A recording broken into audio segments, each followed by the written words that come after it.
Hi, Jane. How are you? Hi there. Good, thank you. So, anything new? Anything new? So much new. It's crazy. Okay. First of all, I'm going to Spain tomorrow. You're going to Spain tomorrow. Yeah, so I should be the global correspondent of what it is like to leave one pandemic for another, and then put myself in costume and be back in the 11th century playing Eleanor of Aquitaine. Wow. In medieval castles. But yes, I am going to Madrid tomorrow, and I heard Madrid was closed down, but apparently it isn't. We'll see. Hopefully the news over there is better than over here. Yes. So I watched the movie, and I mean, you had filmed this a while ago, right? So talk to me a little bit about the experience on there, and then just kind of a little bit about the waiting, for it to be released. You know what? No one ever talks about it, and we just didn't know when it was going to be released. But I think it was part of the Weinstein Company or something. Yeah. So I think that must have had something to do with it. But as in all things that you don't understand, sometimes there's a silver lining. And on this occasion, I think it's a perfect movie for the times we're in right now. I mean, it speaks perfectly to, the family that suddenly has other family members living with them, which has certainly happened in my family, and I'm sure in many families across the country, across the world, actually. And I think it's just got such wonderful messages about how war doesn't work, and it's hilariously funny, and multi-generational. So I think this was the right time for it to come out. And it's really a family comedy. A lot of comedies are billed as a family comedy, but there's really, like, language-wise and across the board, it's really the epitome of a family comedy. Very much so. And I think, sometimes when you hear family comedy, you think, oh gosh, I've got to go and sit through this with my kids. But it's not one of those. I think this appeals as much to a 4-year-old as it does all the ages up to, 90 or 100, if you're lucky enough to be alive. And what was the experience? I know that you had worked with Christopher before, but like, what was the experience working with this? I mean, the cast is pretty much, it's insane, yourself included. Thank you very much. I looked at the cast list and then read the movie. I said yes when I saw the name De Niro.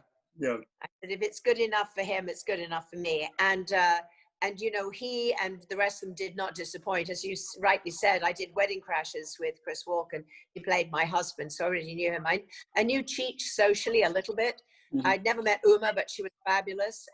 But all my scenes really were with the boys, with the guys, and we had the best time. And you can imagine, once we all were sitting around one another, we're all telling stories of back in the day. And did you work with so-and-so? Or what happened when you worked with so-and-so? So, the movie behind the movie would have been hilarious in its own right, as you can imagine.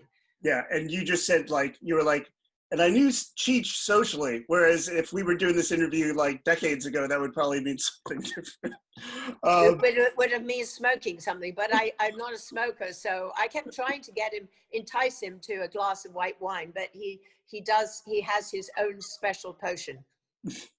Was there, this is a family comedy, but this is very not a family-oriented cast in terms of the body of work that everyone has done. Were there stuff that totally was not age appropriate that happened on the set? Like, during filming or any of that stuff? No, not that I saw, which is really interesting.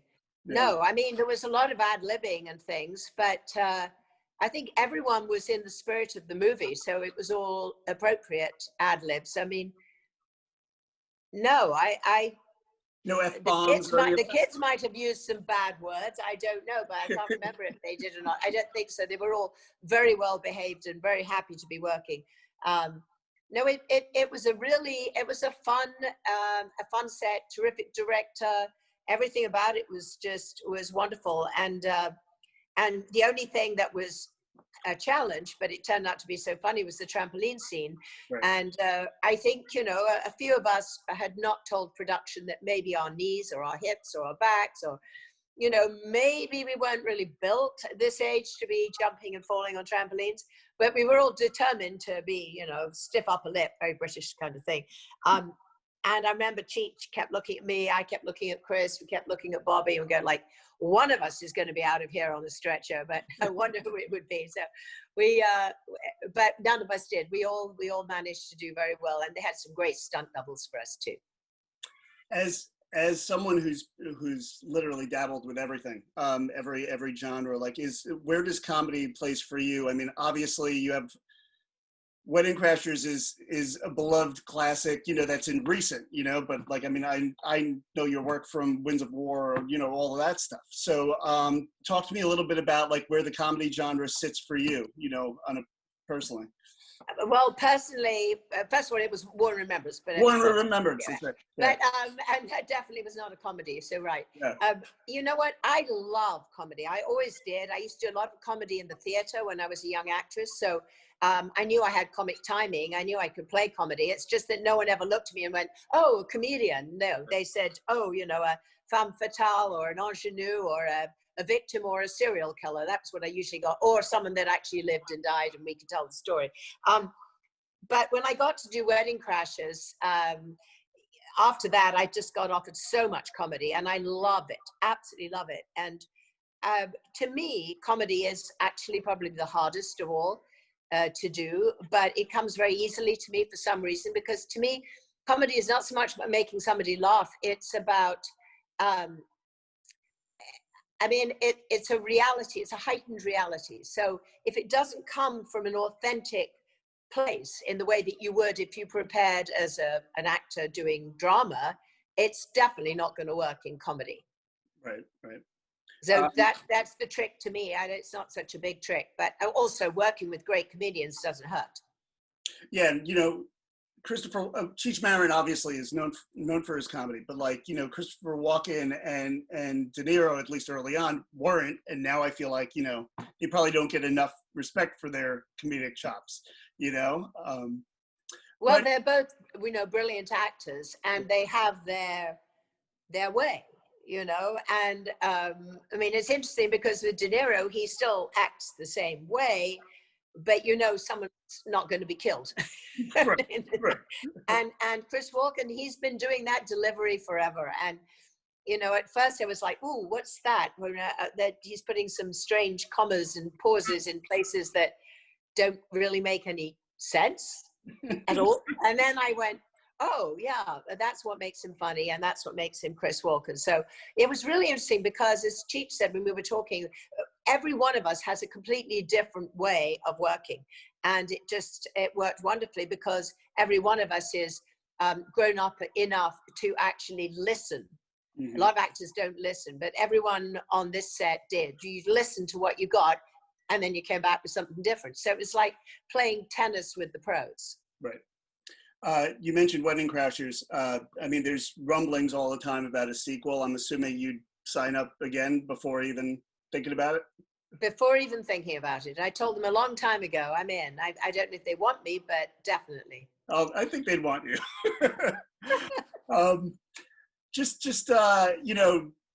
How have you been, the past couple of months? It's such a loaded question, but, what have you found the most solace or, during this time, or, biggest distraction, I guess, happy distraction? Well, I'll tell you, in a nutshell, I was working when the pandemic started in Madrid, which is where I'm going back to tomorrow.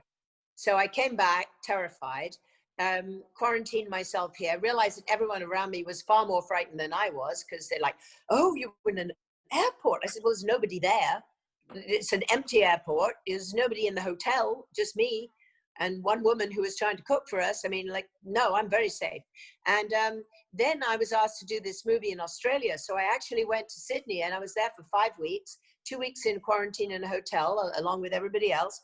And then 3 weeks of filming. I came back from that. No one got COVID. It was great, an amazing movie. Came back, and now I'm working again. So I've been pretty busy, and my agent said I was the only client they had that was working. And I said, "How funny is that? I'm a woman, over 40, well over 40, and I am just working all the time." So, and I'm going to be doing Kaminsky when I come back. Yep. And then I've got to be offered a movie that I'm going to do in Australia in the new year, and then another series in England or Ireland until August. which is my own show. So I have been very busy doing that. What have I done when I'm not doing that? I have had the most wonderful time with my grandchildren, my children, very, very close friends. I've done a lot of Zooming with people. I've been doing Zoom art classes with people in old people's homes that can't even see their families, and chatting while I was doing that. And then I got a lady called Jeannie who was in hospice and was supposed to die. And she lived another 4 weeks and painted every day, having never painted in her life. Wow. So I've had some personal, wonderful moments.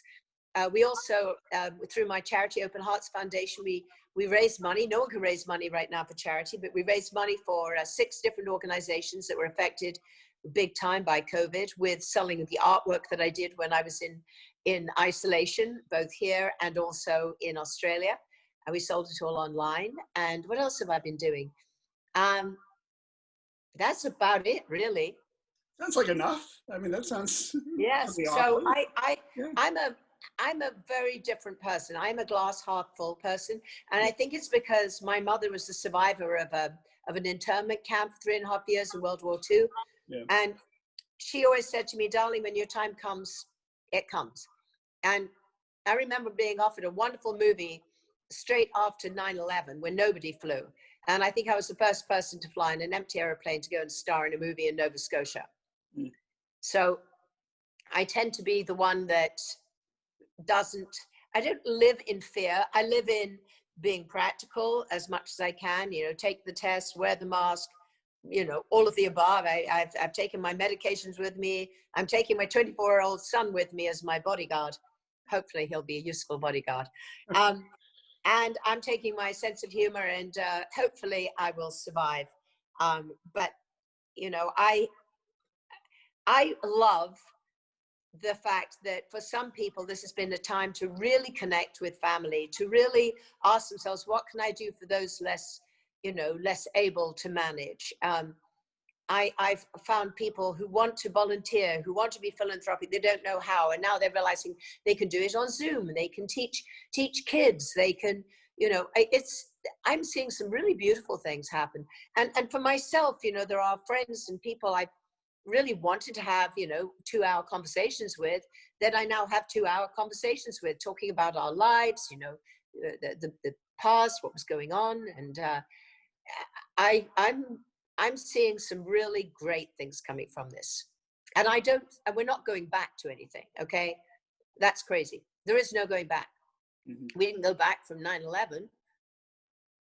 We're not going back. There will always be, sadly, some virus. There just always will. And we're all going to have to learn about social distancing. And what the Japanese did for years, we'll be wearing masks. The minute we feel we have any kind of infection or a cold, we will respect other people. And, whether it protects us, we will protect other people from ourselves. I just think that's the big takeaway here. Yeah. It's basically just the whole mutual respect thing. And just being kind and listening more. Right. And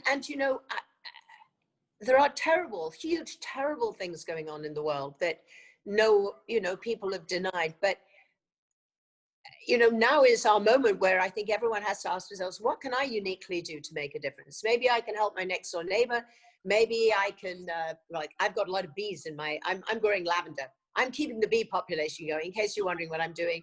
I'm growing organic food, and I've got free range eggs, and I give those to homeless shelters and people I know who are too old and too scared to go to the store. So that's kind of things. I ask everyone, what can you do? There is something you can do. Well, listen, I'm out of time. You're awesome. Thank you for taking the time. I'm sorry I'm so grainy. No, you're not. You actually cleared up. You're completely clear. Okay, I think it's because I leaned further in. But when it comes to computers, I'm a bit like the character that Robert De Niro plays. I still don't like the darn scanning machine, and I could so easily not put my card in the right way and be accused of stealing. I totally see that happening. It's, you know what, it's a blessing, and it's a blessing and a curse to know too much of this technology and BS. But anyway, safe travels tomorrow. Thank you. It was a Bye. pleasure. Bye.